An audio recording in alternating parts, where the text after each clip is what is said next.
Vector multiplication लेंगे, vector multiplication. और ध्यान दीजिएगा, वेक्टर प्रोडक्ट हम लेने जा रहे हैं और आप लोगों का ये डिमांड था कि sir dot product cross product ले लिए, इसलिए वेक्टर मल्टीप्लिकेशन ले रहे हैं पहले। और इनको देखा करो तो लाइक भी कर दिया करो, और अपने दोस्तों से जो बच्चे और हों जिनको ज़रूरत है उनको आप सब्सक्राइब करने के लिए कहिए। Thank you. देखो वेक्टर मल्टीप्लिकेशन, बेटा जब दो वेक्टर क्वांटिटी को मल्टीप्लाई किया जाता है तो वेक्टर मल्टीप्लिकेशन दो तरह का होता है। अब रीजन हुआ कि सर दो तरह का क्यों होता है, क्योंकि आप जानते हैं कुछ जगहों पर हम अगर दो वेक्टर क्वांटिटीज को मल्टीप्लाई करें तो जो प्रोडक्ट यानी जो रिजल्ट हमें मिलता है वो खुद वेक्टर होता है। जैसे फोर्स को अगर हम परपेंडिकुलर डिस्टेंस से मल्टीप्लाई करते हैं तो टॉर्क मिलता है। तो जब ये टॉर्क मिलता है मल्टीप्लाई करने से, इसका मतलब क्या हम इसको ऐसे डॉट से लिखें तो ठीक है, हम वो बाद में क्रॉस प्रोडक्ट की बात करेंगे, लेकिन मेरा मतलब है कि फोर्स को परपेंडिकुलर डिस्टेंस से मल्टीप्लाई करते हैं तो टॉर्क मिलता है और टॉर्क खुद वेक्टर है। वहीं अगर हम फोर्स को सिंपल डिस्प्लेसमेंट से मल्टीप्लाई करते हैं, याद करो force into displacement is equal to work done भी होता है, तो ये वर्क डन होता है, लेकिन वर्क डन स्केलर है। इसका मतलब है दो वेक्टर क्वांटिटी को मल्टीप्लाई करने पे कभी रिजल्ट खुद वेक्टर हो सकता है और कभी कभी वेक्टर को मल्टीप्लाई करने से जो रिजल्ट है वो खुद स्केलर हो सकता है। यानी whatever product you are getting after the multiplication of two vectors, वो जो प्रोडक्ट आता है, जो आखिरी रिजल्ट आता है, वो खुद वेक्टर भी हो सकता है, खुद स्केलर हो सकता है। तो जब रिजल्ट दो वेक्टर क्वांटिटी के मल्टीप्लाई करने के दो तरह के हैं तो ऑब्वियस सी बात है वेक्टर मल्टीप्लिकेशन भी दो तरह का होना चाहिए। एक वो जिसमें दो वेक्टर का प्रोडक्ट स्केलर हो, इसे स्केलर प्रोडक्ट या हम डॉट प्रोडक्ट कहते हैं। दूसरा वो जिसमें दो वेक्टर को मल्टीप्लाई करने से प्रोडक्ट खुद वेक्टर हो, तो इसे हम वेक्टर प्रोडक्ट कहते हैं। इसलिए अगर हमसे कहा जाए वेक्टर मल्टीप्लिकेशन, तो वेक्टर मल्टीप्लिकेशन बेटा दो तरह का होता है। एक डॉट प्रोडक्ट जिसे हम स्केलर मल्टीप्लिकेशन कहते हैं, दूसरा क्रॉस प्रोडक्ट जिसे हम वेक्टर मल्टीप्लिकेशन भी कहते हैं। तो अगर हम वेक्टर मल्टीप्लिकेशन की बात करें तो ये दो तरह का होता है, स्केलर प्रोडक्ट या डॉट प्रोडक्ट, और दूसरा होता है वेक्टर प्रोडक्ट, और इसे हम क्रॉस प्रोडक्ट भी कहते हैं क्योंकि हम इसे क्रॉस साइन से डिनोट करेंगे, प्रोडक्ट ये आ जाता है। ठीक है, तो इसमें हम पहले पढ़ेंगे स्केलर प्रोडक्ट। तो फर्स्ट ऑफ ऑल हम लोग बेटा स्केलर प्रोडक्ट या डॉट प्रोडक्ट को पढ़ेंगे। तो आप ये तो लिख लें, फिर हम स्केलर प्रोडक्ट या डॉट प्रोडक्ट को पढ़ेंगे।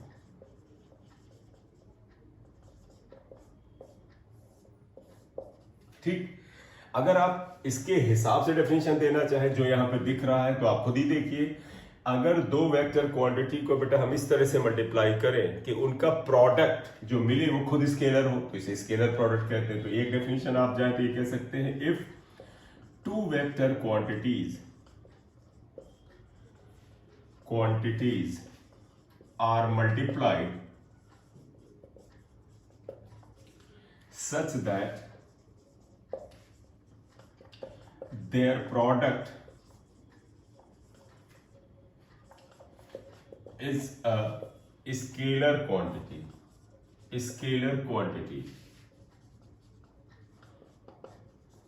then it is called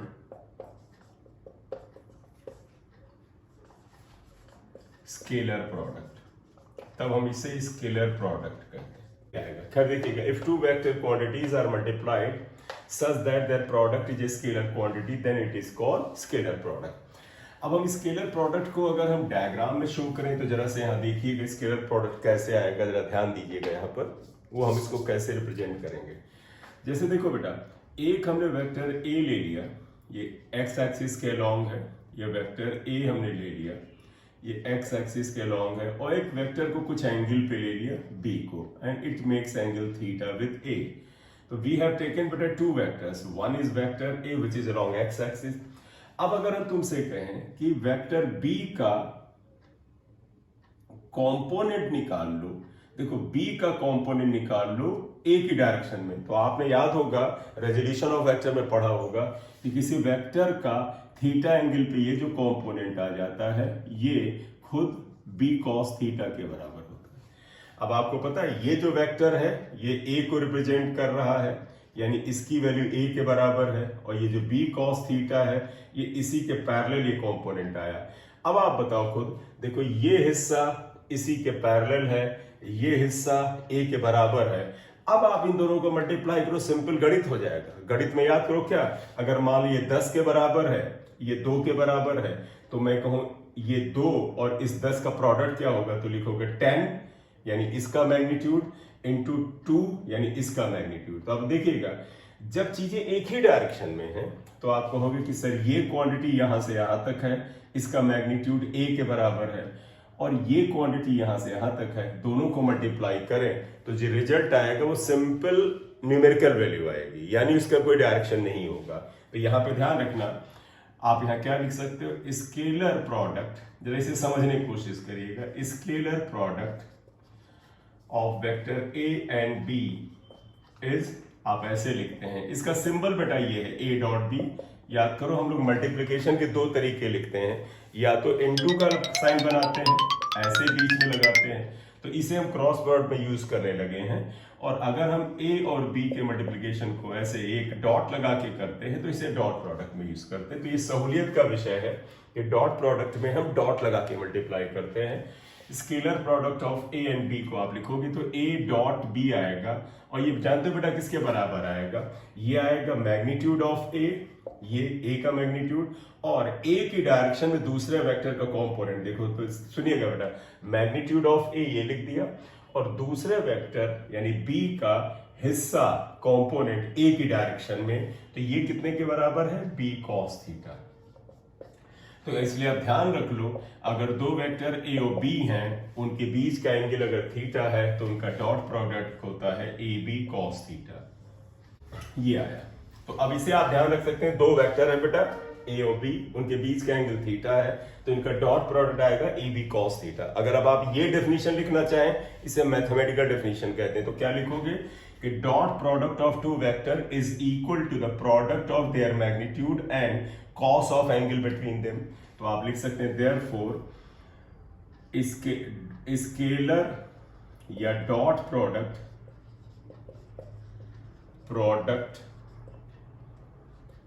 of two vectors is equal to the product of their magnitude। जो बच्चे 11th में हैं उनके स्कूल का पेपर देना हो स्कूल में, तो वहां डेफिनेशन पूछते हैं, उसके लिए इंपॉर्टेंट है। Product of there magnitudes and cosine, cos का फुल फॉर्म बेटा हम क्या लिखते हैं, cosine of angle between them. ये आया, तो ये मैंने कुछ अलग से नहीं लिखा है बेटा, आप देखें तो ये जो राइट हैंड साइड आया है इसी को स्टेटमेंट दे दिया है, ये आ गया है। अब एक चीज और आप यहां देख सकते हो, आप जरा इसमें से लिख लें, फिर पॉज के बाद 1 सेकंड के बाद बात करते हैं। चलिए अब इसी क्वेश्चन को फिर से लिखते हैं, देखिएगा, since a dot B is equal to A, और b cos थीटा को आप चाहें तो अलग कर लें, अलग किया। कारण क्या है जानते बेटा, वास्तव में b cos थीटा देखो तो a की डायरेक्शन में, यानी ये जो a जिस दिशा में है उस डायरेक्शन में b का हिस्सा है, कंपोनेंट है। तो अगर अब मैं इसको अलग कर लूं तो तुम्हारे मन में एक नया स्टेटमेंट आ रहा होगा, आप फिर से सुनिएगा बात को। अगर मैं b cos थीटा को अलग कर लूं तो तुम्हारे मन में एक और स्टेटमेंट आ रहा होगा, क्या, कि dot product of two vectors is equal to the magnitude of one vector and, ये क्या है बेटा, देखो ये a है इस वेक्टर का मैग्नीट्यूड, और b cos थीटा क्या है, दूसरे वेक्टर का कंपोनेंट। तो आप क्या लिखोगे, it is equal to the magnitude of one vector and component of b cos theta बेटा कंपोनेंट है किसका, ऑफ अदर वेक्टर, और किसमें, in the direction of first vector. तो अदर स्टेटमेंट इज, तो आप यहां लिख सकते हो, in other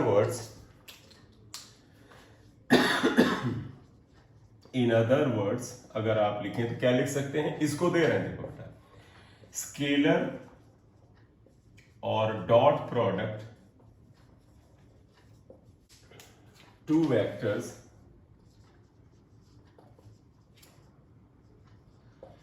is equal to the product of magnitude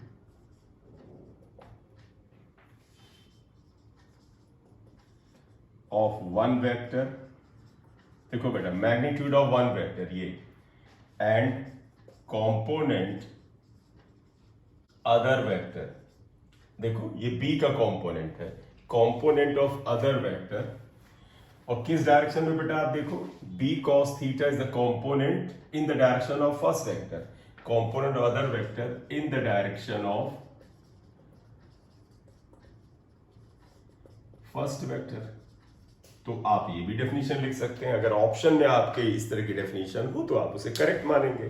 ठीक, कंपोनेंट को प्रोजेक्शन भी कहते हैं, तो ये कंपोनेंट की बजाय अगर ये वर्ड प्रोजेक्शन यूज करें तो उसे भी आप प्रायोरिटी देंगे, कंपोनेंट एंड प्रोजेक्शन सेम होगा। तो फिलहाल ए डॉट बी, जिसे हम डॉट प्रोडक्ट कहते हैं, जिसे हम स्केलर प्रोडक्ट कहते हैं, क्यों कहते हैं स्केलर प्रोडक्ट बेटा, क्योंकि जो फाइनल रिजल्ट आता है वो खुद स्केलर क्वांटिटी होता है। इसका क्या फॉर्मूला बना, A dot B equal to A B cos theta, right. अब अगर एग्जाम्पल लेना हो तो हम ले सकते हैं, आप देखिएगा एग्जाम्पल अगर हम ले तो पता है फोर्स और डिस्प्लेसमेंट का जो डॉट प्रोडक्ट होता है वो क्या होता है, वर्क डन के बराबर होता है, या आप ऐसे लिख दो work done W equal to होता है F डॉट, डिस्प्लेसमेंट को S से लिख सकते हैं। अब ये भी तुम्हें पता है बेटा, अगर पहला वेक्टर A होता दूसरा B होता तो A डॉट B क्या होता है बेटा, ए बी कॉस थीटा, तो यहां पर क्या हो जाएगा, वर्डन इक्वल टू हो जाएगा A का मतलब F, B का मतलब S, कॉस थीटा का मतलब कॉस ऑफ एंगल, आप ऐसे भी लिख सकते हैं। तो आप गौर से देखें तो ये जो वर्डन आया that is equal to dot product of force and displacement. Theta क्या है बेटा, फोर्स और डिस्प्लेसमेंट के बीच का एंगल होता है। वर्क और एनर्जी में इसको फिर पढ़ा जाएगा, अभी केवल एग्जाम।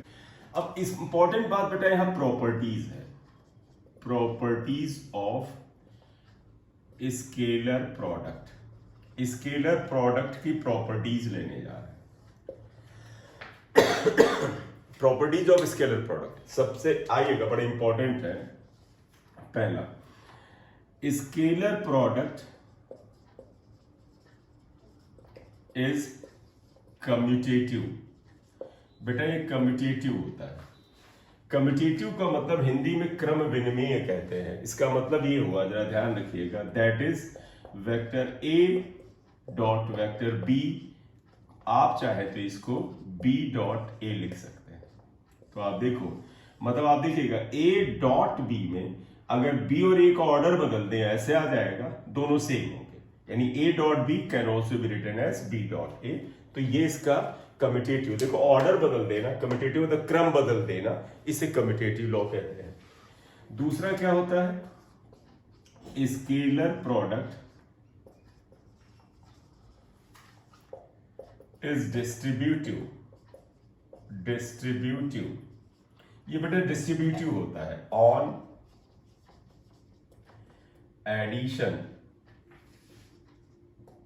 And subtraction.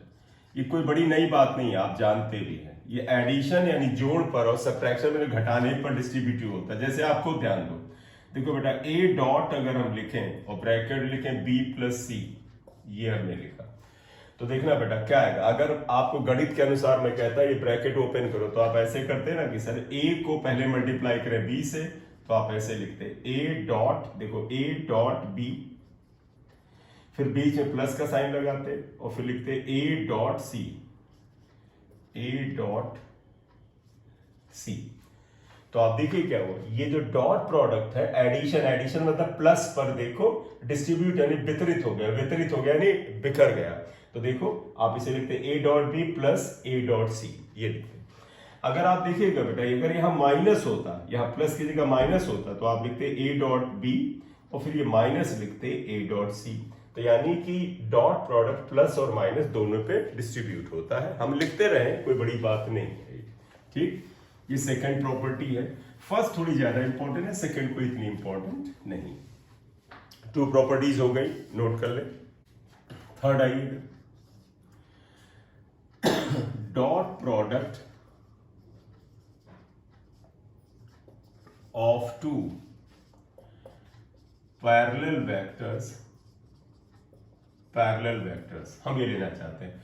आपको पता है दो वेक्टर अगर पैरेलल होते हैं तो उनके बीच का एंगल क्या होता है, थीटा 0 होता है। तो आप लिखोगे सिंस थीटा 0 है, बेटा क्यों 0 है, क्योंकि पैरेलल है। देयरफॉर बताइएगा ए डॉट बी को आप क्या लिखोगे, आप लिखोगे A B cos theta, theta की जगह क्या लिखोगे 0, कॉस 0 आपको पता है 1 होता है, कॉस 0 इज 1।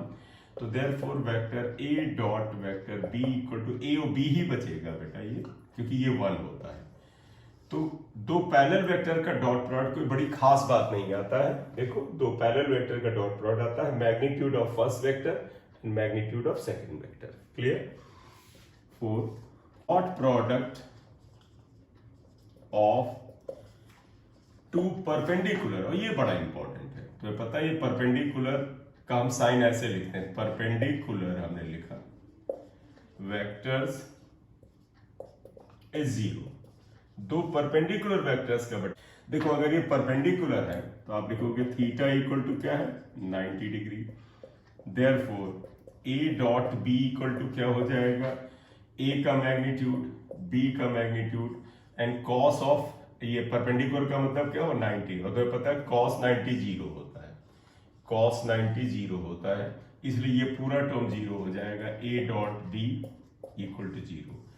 जब भी आपको बेटा दो वेक्टर को परपेंडिकुलर प्रूफ करने की बात आए कि प्रूफ करो ये वेक्टर परपेंडिकुलर हैं, तो उनका डॉट प्रोडक्ट आप 0 साबित कर दो वो परपेंडिकुलर होंगे, राइट। तो ये बड़ी ही महत्वपूर्ण प्रॉपर्टी है, ठीक। अब अगला हम लिख सकते हैं सेल्फ डॉट प्रोडक्ट। अगला हम लेते हैं self dot product. Self dot product मतलब किसी वेक्टर का खुद के साथ डॉट प्रोडक्ट। एक चीज बताइए, एक वेक्टर खुद के साथ तो पैरेलल ही होता है ना, तो आप लिखोगे सेल्फ डॉट प्रोडक्ट का मतलब हुआ कि हियर थीटा इक्वल टू 0, क्योंकि किसी वेक्टर का खुद के साथ एंगल क्या होता है 0 होता है, क्योंकि कोई भी वेक्टर खुद के हमेशा पैरेलल होता है। क्लियर। तो थीटा 0 आया तो आप ऐसे ले लो, मान लो पहला वेक्टर ये है ए और इसका खुद के साथ डॉट प्रोडक्ट, देखो ए का डॉट प्रोडक्ट ए के साथ लिया तो क्या आएगा, आपको डॉट प्रोडक्ट का बेटा फार्मूला तो पता है क्या, ए बी कॉस थीटा। ए मतलब मैग्नीट्यूड ऑफ ए, बी मतलब मैग्नीट्यूड ऑफ बी यानी second, and cos of angle 0, ये तो ये ए स्क्वायर आ जाएगा। क्यों, क्योंकि कॉस 0 1 होता है। ये याद रख लो बेटा कि डॉट प्रोडक्ट खुद के वेक्टर के साथ जो होता है वो उसके मैग्नीट्यूड के स्क्वायर के बराबर हो। A dot A equal to A square, B dot B equal to B square, C dot C equal to C आ जाएगा। ये काफी इंपॉर्टेंट है। ऑर्थोगोनल यूनिट वेक्टर्स जो हमारे हैं आई कैप जे कैप के कैप, उसको लेते हैं। नेक्स्ट आ जाएगा डॉट प्रोडक्ट ऑफ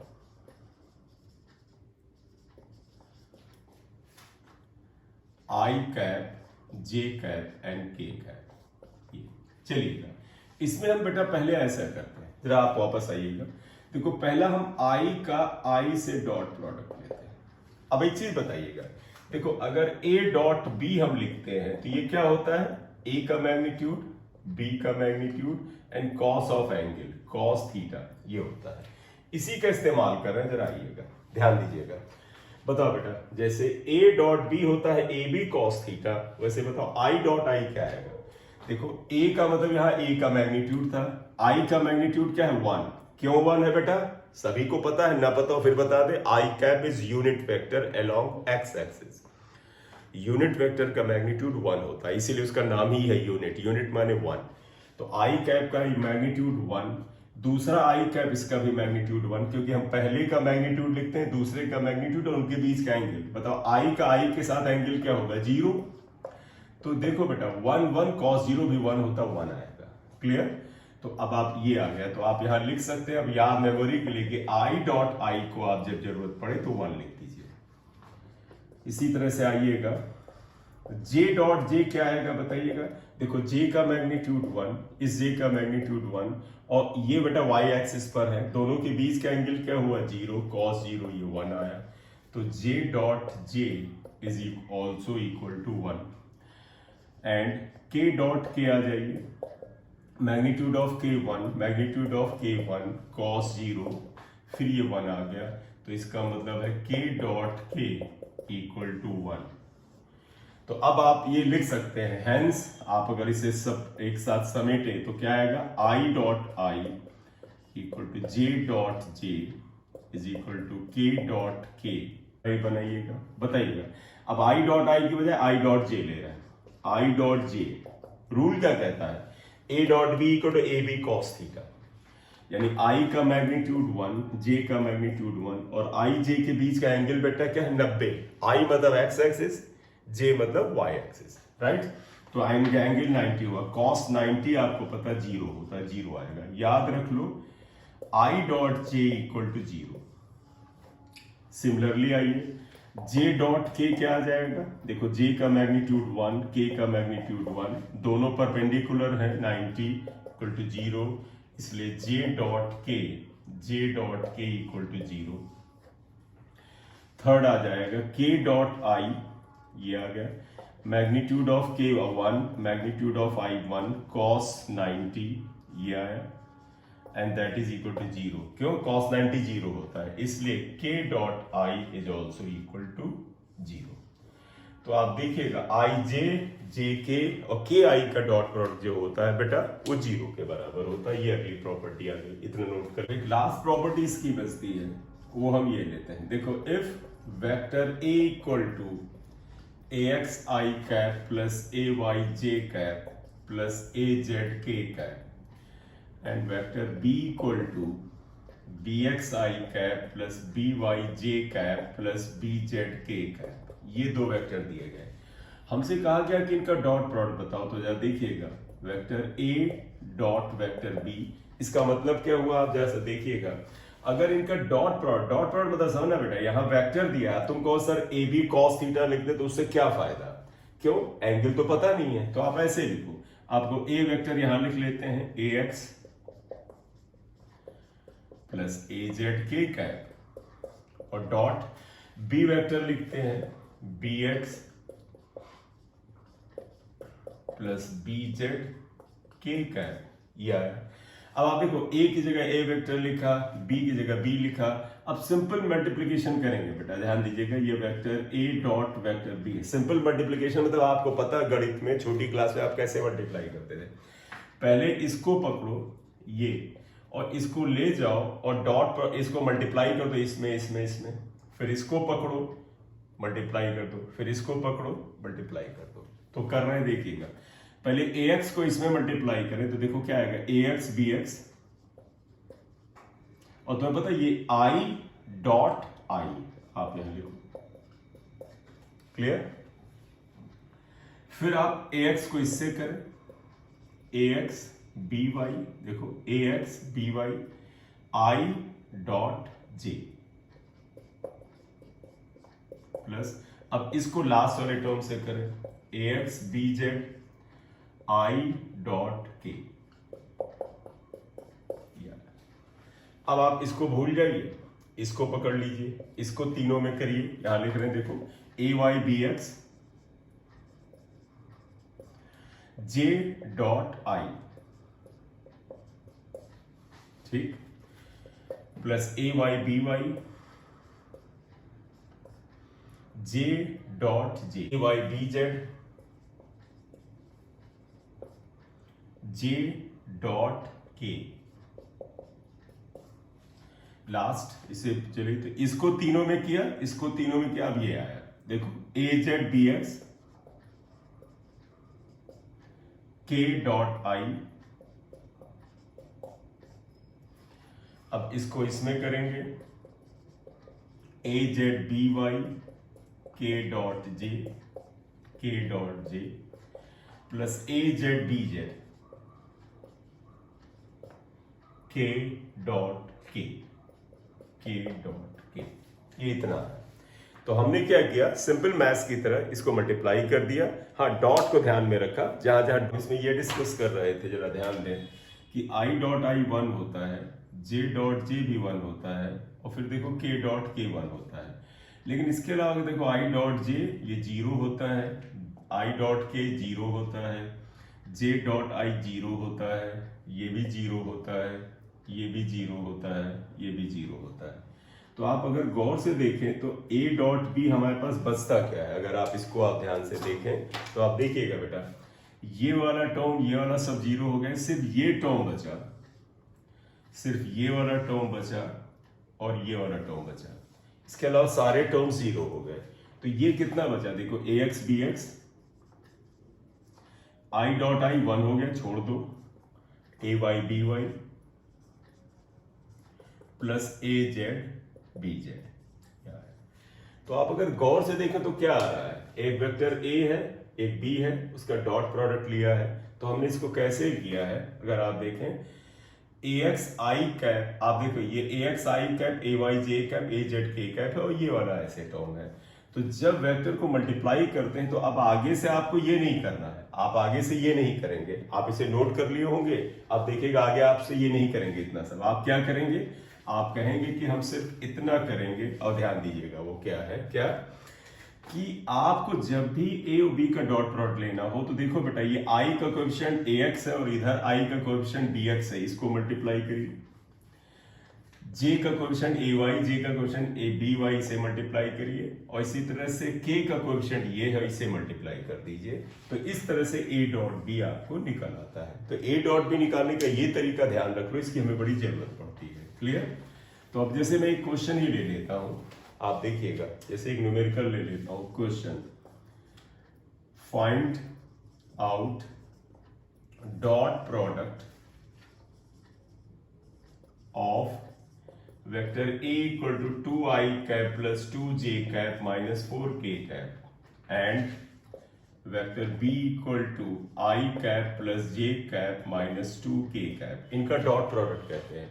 तो आप कैसे करेंगे, आप अगर इसका डॉट प्रोडक्ट लें, देखो सोल्यूशन में जाएं तो आप लिखोगे a dot B equal to, मैंने अभी सिखाया है बेटा, आप वही चीज इसके ऊपर आप लगाइए। और वो क्या है कि आप देखो बेटा, i का कोएफिशिएंट 2 को i के कोएफिशिएंट से मल्टीप्लाई करिए, यानी 2 into 1, देखो ये 2 है ये 1 है, फिर प्लस साइन लगाइए, j का कोएफिशिएंट 2 है और यहाँ j का कोएफिशिएंट 1 है, 2 into 1 करिए, और फिर प्लस यहाँ पे देखो k का कोएफिशिएंट -4 है और यहाँ पर -2 है, तो -4 into -2 हुआ।